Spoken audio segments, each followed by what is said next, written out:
Hello everyone. Namaste. When people say markets are overvalued, one of the reasons they say this is because of Buffett indicator. आपको नाम से ही पता चल रहा होगा, वॉरेन बफेट सर ने इंट्रोड्यूस करा था ये इंडिकेटर।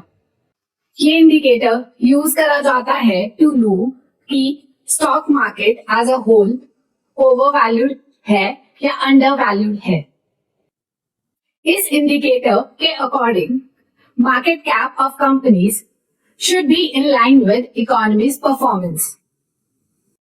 ये कैसे कैलकुलेट होता है? Buffett indicator is equals to market cap of all listed companies divided by GDP of the country. Market capitalization is equals to total outstanding shares of the company into market price. अगर आप market capitalization सारी listed companies का add कर लोगे तो आपके पास आएगा market capitalization of all listed companies. GDP मतलब gross domestic product. It is value of goods and services produced in the country over a period of time.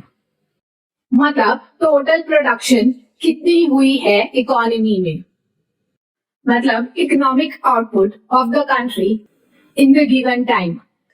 Currently, Buffett indicator is equals to 450 divided by 295, that is 152.5%. अगर Buffett indicator is more than 100, तो markets are overvalued. मतलब prices ज्यादा है compared to economy's performance. और वही अगर 100 से कम है तो it's undervalued. Currently, Buffett indicator है 152.5%, जबकि 10 years का एवरेज है 93%. That is more than historical average. इसका मतलब markets are overvalued. Never look at any ratio or indicator in isolation, क्योंकि वो indicator या ratio whole picture नहीं बताता। Every ratio or indicator has its own limitations. जैसे Buffett indicator की limitations हैं, first, in our country we have unorganized sectors like agriculture and family-owned businesses which are not listed on stock exchange, which contribute to GDP. Second, GDP मतलब goods and services जो already produce हो चुके हैं, whereas market capitalisation depend करती है future expectations पर। कैसे? Market cap is equals to total outstanding shares into market price, और मार्केट प्राइस डिपेंड करेगी डिमांड एंड सप्लाई पर। अगर इन्वेस्टर्स एक्सपेक्ट करते हैं कि कंपनी की ग्रोथ होगी फ्यूचर में, तो उस शेयर की डिमांड बढ़ जाएगी, तो उसका मार्केट प्राइस भी इंक्रीज होगा, जिससे मार्केट कैप इंक्रीज होगा, बट ये रिफ्लेक्ट नहीं होगा इन जीडीपी।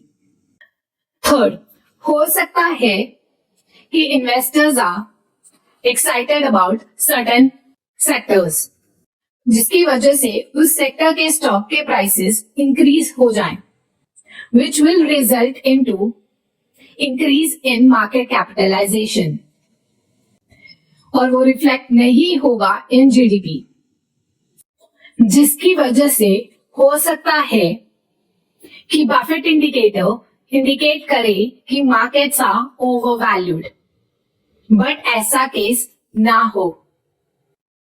फोर्थ, जीडीपी मतलब गुड्स एंड सर्विसेज जो प्रोड्यूस हो रही हैं with in the country, but हो सकता है जो कंपनीज लिस्टेड हैं उनकी प्रोडक्शन कैपेसिटी, उनकी सब्सिडरी आउटसाइड इंडिया हो, जो प्रोड्यूस करती है goods and services outside India, और उन गुड्स एंड सर्विसेज से जो रेवेन्यू आता है वो सिग्निफिकेंट हो for that listed company.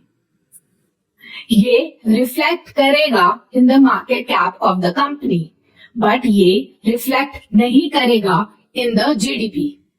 Fifth, हो सकता है कि market is dominated by few large companies, और अगर इन कंपनीज की वैल्यूएशन में चेंज होता है तो इम्पैक्ट करेगा मार्केट कैप पर, रिगार्डलेस कि मार्केट कैप क्या है अदर कंपनीज की। उन लार्ज कैप कंपनीज का डिसप्रोपोर्शनेट इन्फ्लुएंस है, ये रिफ्लेक्ट नहीं करेगा जीडीपी पर। Sixth, it does not consider profitability of the companies. GDP indicate करती है सेल्स एस्पेक्ट, प्रॉफिटेबिलिटी एस्पेक्ट नहीं। सेवेंथ, ये इंडिकेटर नहीं कंसीडर करता market sentiment, does not consider cyclic economic changes, interest rate changes. This indicator should be combined with other economic and financial metrics to get the better picture. This video is based on my analysis and my research. This analysis can be different from others. Please do your own research before investing. This video is not a recommendation of any type. I hope you liked this video. For more such videos, subscribe to this channel. Thank you.